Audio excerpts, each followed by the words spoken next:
மகிமைப்படுவதாக அடியனையும் இந்த இடத்துல உங்கள் சமூகத்தில் இந்த காணொலி வாயிலாக பேசும்படியாக ஆண்டவர் செய்த கர்த்தருக்கு நன்றி சொல்லுகிறேன். இப்பொழுதும் லூக்கா 10ஆம் அதிகாரம் 25-37 நாம் வேத பாடமாக எடுத்துக்கொள்வோம். அதற்கு ஒத்திருக்கிற சில வேத பாடங்கள் மார்க் 10:17-25 மத்தேயு 19:16-21 நீங்கள் வாசிச்சுக்கோங்க. இப்போ இந்த மார்க் 10:25 வசனத்தை வாசிப்போம். அப்பொழுது நியாயசாஸ்திரி ஒருவன் எழுந்திருந்து அவரை சோதிக்கும்படி, போதகரே, நித்திய ஜீவனை சுதந்திரித்துக் கொள்ளும்படிக்கு நான் என்ன செய்ய வேண்டும் என்று கேட்டார். நித்திய ஜீவனை சுதந்திரிக்கும்படி நான் என்ன செய்ய வேண்டும் என்று சோதிக்கும்படியாக இந்த இடத்துல ஒரு மனிதன் கேட்கிறான். அப்பொழுது ஆண்டவர் சொல்றாரு, என்ன நியாயப்பிரமாணத்தில் என்ன எழுதியிருக்கிறது, நீ வாசித்திருக்கிறது என்ன என்றார். அவன் பிரதியுத்தரமாக, உன் தேவனாகிய கர்த்தரிடத்தில் உன் முழு இருதயத்தோடும், உன் முழு ஆத்துமாவோடும், உன் முழு பலத்தோடும், உன் முழு சிந்தையோடும் அன்பு கூர்ந்து உன்னிடத்தில் அன்பு கூறுவது போல பிறனிடத்திலும் அன்பு கூறுவாயாக என்று எழுதியிருக்கிறது என்றான்.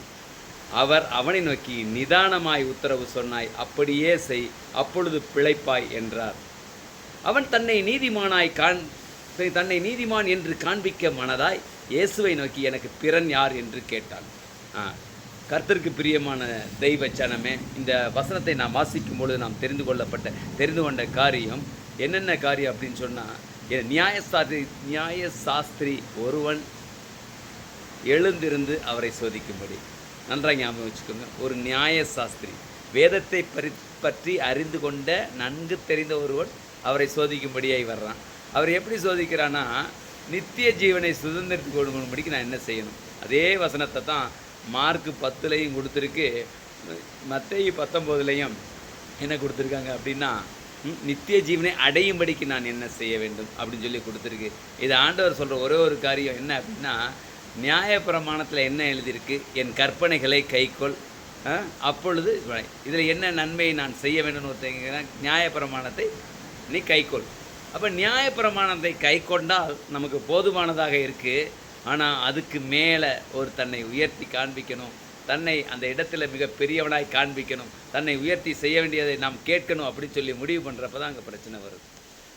தன்னை உயர்த்தி காண்பிக்க மனதுள்ளவனாய் அப்போ கேட்குறப்ப என்ன சொல்கிறான், ஒரு இடத்துல என்ன லூக்கா அதிகாரத்தில் எனக்கு பிறன் யார் என்ற ஒரு கேள்வியை எழுப்புகிறான்.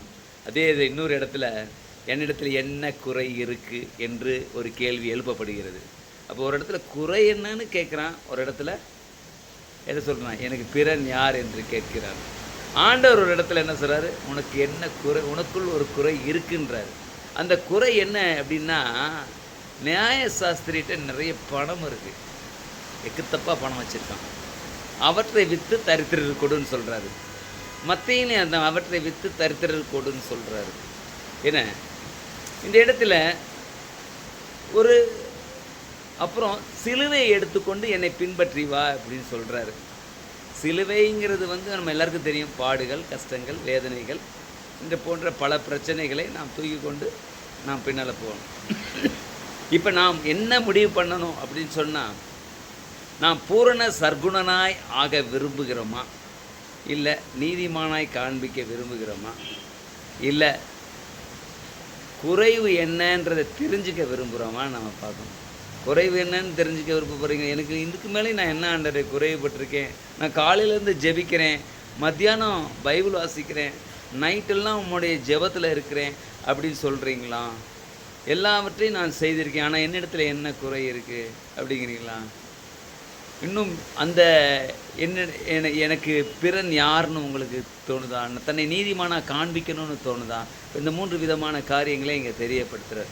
நார்மலாக செய்தால் நமக்கு என்ன, நித்திய ஜீவனை சுதந்திரிக்கலாம். நான் பூர்ண சர்க்குணனாய் காண்பிக்கணும்னு விருப்பப்பட்டு போகிறோன்னா, அதுக்கப்புறம் நம்ம நம்முடைய ஆசையை விற்று தரித்திரர் கொடுத்து ஆண்டவரை பிடிச்சிக்கிட்டு அப்படியே ஏசப்பாவுடைய சிலுவையை எடுத்துக்கிட்டு, ஏசப்பா கூட நம்மளுடைய சிலுவையை எடுத்துக்கிட்டு நடந்து போகலாம். அடுத்தது பார்த்துக்கோங்க, எனக்கு பிறன் யார் அப்படின்னு சொன்ன ப்ரௌட்னஸோட கூட இருக்கிறோமா? நம்ம தான் எல்லாத்தையும் நல்லா செய்கிறோமே, ஒன்றும் பிரச்சனை இல்லை அப்படின்னு இருக்கோமா? அப்படி இருக்கிறவங்க என்ன பண்ணணும், ஆண்டவர் சொல்கிற காரியம், கல்வர் கையில் ஒருத்தன் நடப்பட்டான், அவனை குற்றுயிரும் கொலையுருமா விட்டுட்டு போயிட்டாங்க. அப்போ ஒரு ஆசாரியன் போகிறான், அதுக்கப்புறம் ஒரு லேவியன் போகிறான், அதுக்கப்புறம் ஒரு சமாரியன் போகிறான். இதில் 3 பேரில் யார் அவரை வந்து ஹேண்டில் பண்ணுறாங்கன்னு பார்க்குறப்ப, யாரையும் அறியாத ஒரு சமாரியன் சென்று, அவன் யாருன்னே தெரியாது, அவன் போய் அவனை புண்கள் காயம் கட்டி காயத்துக்கு புண்ணுக்கு மருந்தெல்லாம் போட்டு எடுத்து கொண்டு போய் அவனை கொண்டு போய் சத்திரத்தில் கொண்டு போய் வச்சு பார்த்து, அதுக்கப்புறம் போகிறப்ப அவன்கிட்ட கொடுத்து, இன்னும் நீங்கள் பார்த்துக்கோங்க, இன்னும் எவ்வளோ நாள் ஆனாலும் குணமாக்கி அவனை அனுப்பிவிடுங்க, பின்ன ஏதாவது செலவாச்சு நான் தந்துட்டு போகிறேன் அப்படின்னு சொல்லக்கூடிய அளவுக்கு அவன் இருக்கிறான். இப்போ இந்த இடத்துல நாம் எந்த இடத்துல நாம் இருக்கிறோம்? சமாரியானை போல இருக்கிறோமா? பூர்ண சர்க்குணராய் காண்பிக்க விருப்பத்தோடு இருக்கிறோமா? நீதிமானாய் காண்பிக்க மனதுள்ளவராய் இருக்கிறோமா? இல்லை, நாம் எப்பொழுதும் கர்த்தருடைய சமூகத்தில் இருந்து போதும் என்ற மனதோடு கிறிஸ்துவுக்குள்ளாக என்ன சொல்கிற ஆவிக்குரிய பெருமையோ, இல்லை என்னிலும் ஒருவரும் கிறிஸ்துவுக்குள்ளே இல்லை அப்படிங்கிற அகந்தையோ ஆணவமோ, கிறிஸ்துவுக்குள்ளாக இருக்கிற ஆவிக்குரிய ஜீவத்தில் இருக்கும்படியாக இருக்கிறோமான்னு பார்த்துக்கணும். அப்படிலாம் எதுவும் இல்லையா? நம்ம ஒழுங்காக ஆண்டோடைய சமூகத்தில் ஜெபத்தோடு வேண்டுதலோடு இருந்து போனாலே நமக்கு நித்திய ஜீவன் சுதந்திரமும் உண்டு. ஆனால் ப்ரௌட்னஸோட நாம் அதிகப்படியாக நாம் கேட்கும் பொழுது, ஆண்டவரே என்னத்தில் என்னப்பா குறை இருக்குது அப்படின்னு சொல்லி நம்ம மிகைப்படுத்தி பேசும் பொழுது ஆண்டவர் ஒரு பாயிண்ட் சொல்கிறாரு. அடுத்து இன்னொரு இடத்துல சொல்கிறாரு, என்னிடத்தில் என்ன குறை இருக்குதுன்னு சொல்லி என்னிடத்தில் தன்னை நீதிமானாய் காண்பிக்க விருப்பப்படுறவங்களுக்கு சொல்கிறார் ஆண்டவர், உன்னிடத்திற்கு விற்று தருத்துறது கொடு அப்படிங்கிறாரு. என்ன, நீ பூர்ண சர்க்குணனாக இருக்கணும்னு சொல்லி விருப்பப்படுறியா?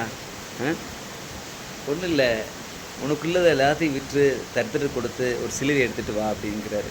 நீதிமானாய் காண்பிக்கணும்னு விருப்பப்படுறியா? ஒன்றும் இல்லை, ரொம்ப ஈஸி தான். இரக்கம் செய், பார்க்குறவங்களாம் பார்த்து இரக்கம் செய், அடிபட்டானா இரக்கம் செய், பிச்சை எடுக்கிறானா இரக்கம் செய். இன்னும் உனக்கு என்னென்னலாம் தோணுதோ அதெல்லாம் கர்த்தருக்காய் செய்யுங்க. கர்த்தர் பெரிய காரியங்களை செய்வார். God bless you all. சின்ன ஜெபம் பண்ணுவோமா? அன்பின் பரலோக பிதாவே, இந்த அருமையான இந்த வசனத்துக்காய் நன்றி. எங்களை ஆசீர்வதித்தாங்க. எங்களுக்கு இருக்க குறைகளை நீக்குங்க, எங்களுக்கு இருக்க மேட்டிமைகளை நீக்குங்க, எங்களுக்கு இருக்க கோபம் எரிச்சலை நீக்குங்க, எங்களுக்கு இருக்க அனாவசியமான அன்று இச்சிக்கிற காரியங்களை நீக்குங்க, பெருமைப்படுற காரியங்களை நீக்குங்க, அடுத்தவங்களை பார்த்து அவங்கள போல் ஆகணுன்ற ஆசையின் காரியங்களை நீக்குங்க. ஆண்டவரே, நாங்கள் பரிசுத்தமாய் வாழ எங்கள் கிருபை தாங்க. எங்களுடைய சரீர பலவீனங்கள், ஆவிக்குரிய பலவீனம், மாமிஷ பலவீனம், கர்த்தாவே எல்லா பலவீனங்களையும் நீங்கள் எடுத்து போட்டு எங்களை விடுவிச்சிடலுங்கப்பா. மாம்சத்திலோ ஆவியிலோ ஆத்மாவிலோ இருக்கிற எல்லா பலவீனம் நீக்குங்க. கர்த்தருக்கு முன்பாக உண்மையும் உத்தமமாய் தேவனுக்கு பிரியமாய் வாழ எங்களை ஒப்பு கொடுக்குறோம்ப்பா. நீர் ஆண்டவரே, எங்களால் எதுவுமே முடியாது, நீங்கள் தான்ப்பா ஆண்டவரே எங்களை பலப்படுத்தணும், சரி பண்ணி வழிநடத்தணும். கர்த்தாவே, நீங்கள் காத்துக்கொள்ளணுமா செபிக்கிற இந்த வேலையிலும் இந்த வசனத்தையும் வார்த்தையும் கேட்டுட்ருக்கிற ஆண்டவரே, இந்த காணொலி வாயிலாய் கேட்டுட்ருக்க ஒவ்வொருவருக்காக செபிக்கிறோம். ஆசீர்வதிப்பீராக, ஒருவருடைய தேவைகளையும் சந்திப்பீராக. துக்கத்தோடு கஷ்டத்தோடு கடந்து வந்திருப்பார்களான அவருடைய துக்கம் நீங்கி கஷ்டம் நீங்கி சமாதானத்தை பெற்றுக்கொள்ள கிருபையை தாங்க. இந்த வேலையிலும் கர்த்தாவே, வேதனையோடு இருக்கிற எத்தனையோ பிள்ளைகள் இருக்கிறாங்கப்பா, சமாதானத்தை தாங்க. இந்த உலகம் முழுவதும் சமாதானத்தை தாங்கப்பா. ஆண்டவரே, போர் பயங்களும் ஆண்டவரே, பூமி அதிர்ச்சிகளும் கொள்ளை நோய்களும் ஆண்டவரே சுற்றிலும் வந்துக்கிட்டே இருக்குப்பா. அவற்றிலேருந்து எல்லாரையும் காப்பாற்றுங்க. எந்த நோயோ கஷ்டங்களோ கொள்ளை நோய்களோ ஆண்டவரே, பூகம்பங்களோ ஆண்டவரே, ஹல்லேலூயா, சுனாமி போன்ற ஆபத்துக்களோ எந்த தேசத்துக்கு வராதவனே தேவன் காப்பாற்றுவீராக. உங்களுடைய கருத்தை தாழ்த்தி குறைகள் குற்றங்கள் பாவங்களை மன்னியும். இப்படி இயேசு மூலம் ஜெபிக்கிறோம் நல்ல பிதாவே, ஆமேன். ஹல்லேலூயா.